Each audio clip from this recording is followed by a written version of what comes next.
প্রিয় ছাত্রছাত্রীরা, এখন তোমাদের সঙ্গে আলোচনা করব ভেদ এই গুরুত্বপূর্ণ চ্যাপ্টারটি নিয়ে। তা ভিডিওটা দেখার আগে তোমরা খাতা পেন নিয়ে বসবে। যখন বোঝাবো তখন যে অংশটা বুঝতে পারবে না সেটা নোট করে রাখবে এবং আমাকে কমেন্টে জানাবে, তাহলে আমি আবারও তোমাদের সেই বিষয়টা ক্লিয়ার করে দেব।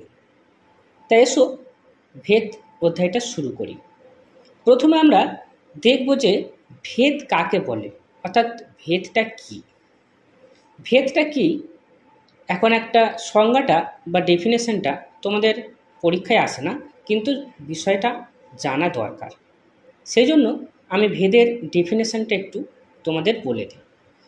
দেখো, বলছে যে নির্দিষ্ট নিয়মে মানের পরিবর্তনের জন্য দুই বা তার বেশি চলরাশির পরস্পরের মধ্যে যে সম্পর্ক থাকে তাই হলো ভেদ।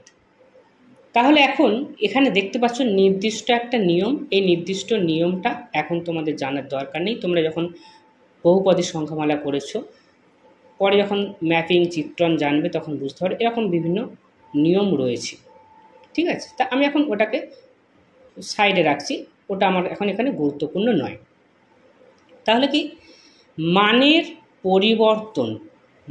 পরিবর্তন হচ্ছে। কার মানের পরিবর্তন হচ্ছে? দুই বা তার বেশি চলরাশির মানের পরিবর্তন হচ্ছে। তাহলে বুঝতে পারছো, এখান থেকে আমরা চলরাশির সংজ্ঞাটা পেয়ে গেলাম। চলরাশি কারা?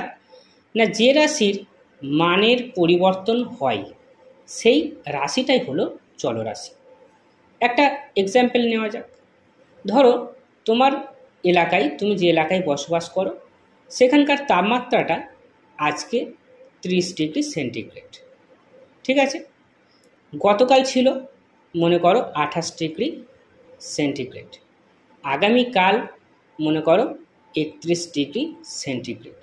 অর্থাৎ এই যে তাপমাত্রাটা কিন্তু পরিবর্তন হয়। তাহলে ওই তাপমাত্রাটা হচ্ছে একটা চলরাশি। ঠিক আছে, তাহলে তাপমাত্রাটা পরিবর্তন হচ্ছে বলে তাকে চলরাশি বলছে, তার মানের পরিবর্তন হচ্ছে বলে। তাহলে যার মানের পরিবর্তন হবে না তাকে কি বলবো? তাকে আমরা বলবো ধ্রুবক। তাকে আমরা বলবো ধ্রুবক বা কনস্ট্যান্ট। ঠিক আছে, তাহলে এই যে ধ্রুবকটা, এই ধ্রুবকের একটা এক্সাম্পল দিই। মনে করো আমি একটা সংখ্যা লিখছি 10, তাহলে এই সংখ্যা 10টা আমার কাছে 10, তোমার কাছেও 10, তোমার বন্ধুর কাছেও 10, সবার কাছে এটা 10।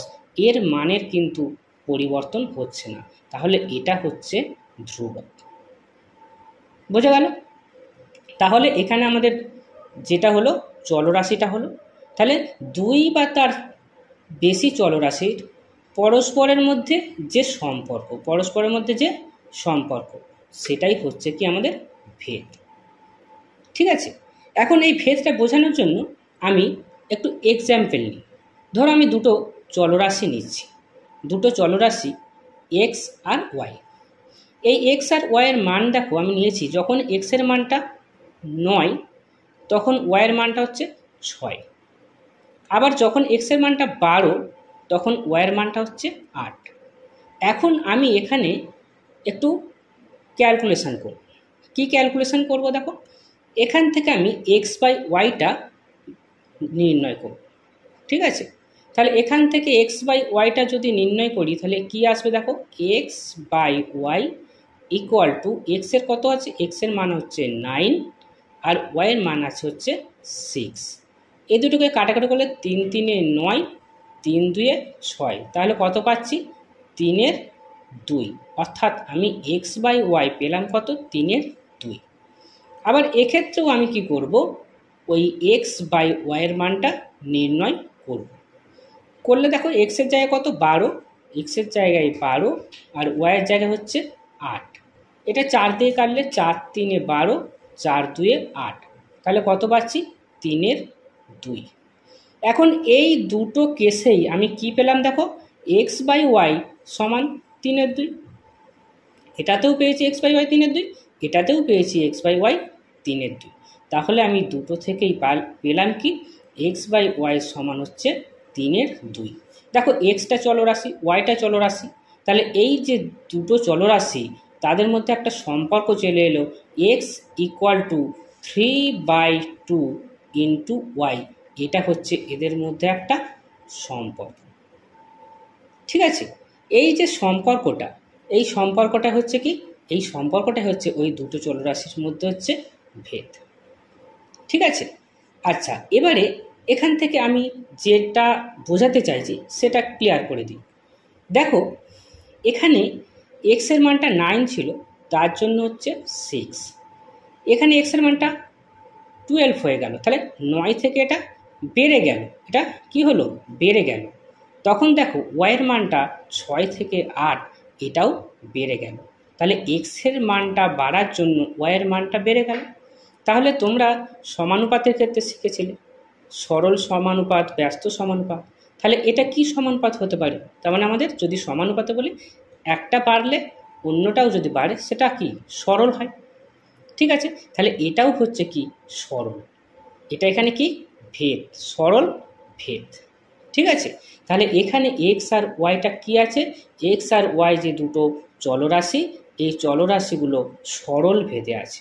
ঠিক আছে, তাহলে এক্স আর এটাকে আমরা কিভাবে লিখব, এই যে এক্স ভেদ ওয়াই, এক্স ভেদ ওয়াই, এটা হচ্ছে এক্স আর ওয়াই সরল ভেদে আছে।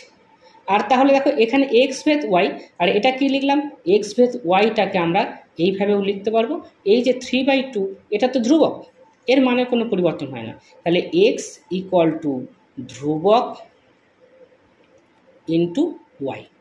এই ধ্রুবকটা আমরা এখানে 3/2 ক্যালকুলেশন করে পেয়েছি বলে, অন্য সময় আমরা যখন পরবর্তীকালে অঙ্ক করব দেখবে এই ধ্রুবকটা আমরা ধরে নিই। এই ধ্রুবকটা দেখো এখানে কি আছে 3/2, এটা কি জিরো? জিরো নয়, তাহলে এই ধ্রুবকটা অশূন্য হবে, অর্থাৎ নট ইকুয়াল টু জিরো হবে, সেটা আমাদের লিখতে হবে। ঠিক আছে, তাহলে এখন দেখো যখন আমরা দেখব সরল ভেদের, এটা হচ্ছে সরল ভেদ, তাই তো? তাহলে সরল ভেদের ক্ষেত্রে আমাদের কাজ হবে কি, আমাদের কাজ হবে যদি দুটো চলরাশি দেওয়া হয়, যদি বলা হয় তাদের মধ্যে কি ভেদ আছে, সরল ভেদ আছে না অন্য কোনো ভেদ আছে, সম্পর্ক আছে, তাহলে আমাদের সেটা দেখানোর জন্য কি করতে হবে, আমরা এক্স বাই ওয়াইটাকে ক্যালকুলেশন করব। করে যদি দেখি সেই এক্স বাই ওয়াইটা ধ্রুবক চলে আসছে, মানে এখানে কি দেখলাম, এখানে দেখলাম এক্স বাই ওয়াই 3/2 এলো, এখানেও এক্স বাই ওয়াই 3/2 হলো, অর্থাৎ কি X by two Y equal to 3/2, অর্থাৎ এক্স বাই ওয়াইটা হচ্ছে ধ্রুবক আসছে, এটা ধ্রুবক আসছে। ঠিক আছে, তাহলে এক্স বাই ওয়াই যদি ধ্রুবক চলে আসে তাহলে আমরা বলতে পারবো যে এক্সটা সরল ভেদে আছে ওয়াইয়ের সঙ্গে। ঠিক আছে, এই হচ্ছে সরল ভেদ। তাহলে ভেদের একটা অংশ গেল সরল ভেদ, একটা টাইপ। আর একটা টাইপ সেটা বোঝাই অন্য একটা এক্সাম্পল নিই। দেখো এখানে আমি নিচ্ছি কি এক্স ইকুয়াল টু 3 নিচ্ছি, ওয়াই ইকুয়াল টু 8 নিচ্ছি। এক্ষেত্রে আমি কি করব, এক্ষেত্রে আমি এক্স ইন্টু ওয়াই এটাকে ক্যালকুলেশন করব। করলে কত আসছে দেখো, এক্স হচ্ছে 3, ওয়াই হচ্ছে 8, তাহলে কত হচ্ছে 3 আসছে 24। আবার এক্ষেত্রেও এক্স ইন্টু ওয়াই ক্যালকুলেট করব, করলে দেখো কত আসছে, এক্স হচ্ছে 6, ওয়াই হচ্ছে 4, ইকুয়াল টু দেখো হচ্ছে 24। তাহলে দুটো ক্ষেত্রেই দেখো এক্স ইন্টু ওয়াই হচ্ছে কত হচ্ছে 24, এখানেও এক্স ইন্টু ওয়াই 24, তাহলে এক্স ইন্টু ওয়াইটা এটা 24 সংখ্যাটার মানের কোনো পরিবর্তন হয় না, এটা হচ্ছে ধ্রুবক। এটা কি, এটা হচ্ছে ধ্রুবক। তাহলে যখন আমি এক্স ইন্টু ওয়াই ধ্রুবক পাবো তখন হচ্ছে কি আর সরল ভেদ কি হবে, সরল ভেদ হবে না। তাহলে এটা কি ভেদ হবে, এটা কি ভেদ হবে আমরা নিজেরাই একটু বিচার করি। দেখো দেখো এখানে এক্সের মানটা 3 ছিল, 3 থেকে 6, তাহলে এটা কি হলো, এটা বাড়লো, এক্সের মানটা বাড়লো। ওয়াইয়ের মানটা 8 ছিল, সেখানে ওয়াইয়ের মানটা 4 হয়ে গেল, কী হলো দেখো, তাহলে এটা কমে গেছে, এটা কমে গেল। তাহলে এক্সের মানটা বাড়ার জন্য ওয়াইয়ের মানটা কমে গেল, তাহলে উল্টো হয়ে গেল, তাহলে এটা হয়ে গেল ব্যস্ত ভেদ। তাহলে এটা ক্ষেত্রে কি হবে, এটা হচ্ছে ব্যস্ত ভেদ। তাহলে আমাদের যদি বলা হয় যে এক্স আর ওয়াইয়ের মধ্যে ব্যস্ত ভেদে আছে কি না, সেটা যদি আমি চেক করতে চাই, তাহলে এক্স আর ওয়াই গুণ করব, যেমন এখানে করলাম এক্স আর ওয়াই গুণ করে দেখলাম 24 এলো। আবার যে মানটা দেওয়া আছে তার ক্ষেত্রে এক্স ইন্টু ওয়াই করলাম, সেটাও দেখলাম 24 এলো। তার মানে এক্স ইন্টু ওয়াই হচ্ছে 24, অর্থাৎ ধ্রুবক। তার মানে এক্স আর ওয়াই হচ্ছে কি ব্যস্ত ভেদে আছে। সেটা লিখবো কীভাবে না, এক্স ভেদ 1/y, এটাকে আমরা এইভাবে লিখব। ঠিক আছে, এই হচ্ছে আমাদের দুটো টাইপের ভেদ, একটা হচ্ছে ব্যস্ত ভেদ আর একটা হচ্ছে সরল ভেদ। পরবর্তী ভিডিওতে আমি যৌগিক ভেদ এবং হচ্ছে তোমার বিভিন্ন যে প্রপার্টি আছে ভেদের বা ইম্পর্টেন্ট যে অঙ্ক যেগুলো বিভিন্ন পরীক্ষায় পড়েছে, সালে পড়েছে, ঠিক আছে, সেই সমস্ত প্রশ্ন উত্তর নিয়ে আলোচনা করব। তবে তোমাদের জন্য একটা হোমওয়ার্ক থাকবে। কি হোমওয়ার্ক থাকবে? হোমওয়ার্কটা হচ্ছে যে x = 20, y = 6, আবার x = 12 হলে y = 10, এবং x = 45 হলে y = 8/3 হলে x ওয়াইয়ের সঙ্গে কোন ভেদে আছে, অর্থাৎ সেটা সরল ভেদে আছে না ব্যস্ত ভেদে আছে, এটা তোমাদেরকে দেখতে হবে এবং সেই উত্তরটা তোমাদেরকে কমেন্টে লিখতে হবে। ঠিক আছে, তাহলে দেখো সরল ভেদে দেখাতে গেলে তুমি কি করবে, তুমি x/y ক্যালকুলেট করবে প্রত্যেকটার জন্য। এটা একটা দেওয়া আছে, এখানে x/y ক্যালকুলেট করবে, এখানে x/y ক্যালকুলেট করবে, আবার এখানে x/y ক্যালকুলেট করবে। করে যদি দেখো যে এটা ধ্রুবক আসছে, তাহলে এক্সটা ওয়াইয়ের সঙ্গে সরল ভেদে আছে। আবার কি করবে, এক্স ইন্টু ওয়াই করবে, যদি এটা আসে তো হয়ে গেল, তাহলে লিখে দিলে যে ওটা সরল ভেদে আছে। যদি এটা না আসে, তুমি প্রথম দুটো করলেই বুঝতে পেরে যাবে যে সমান আসছে কিনা।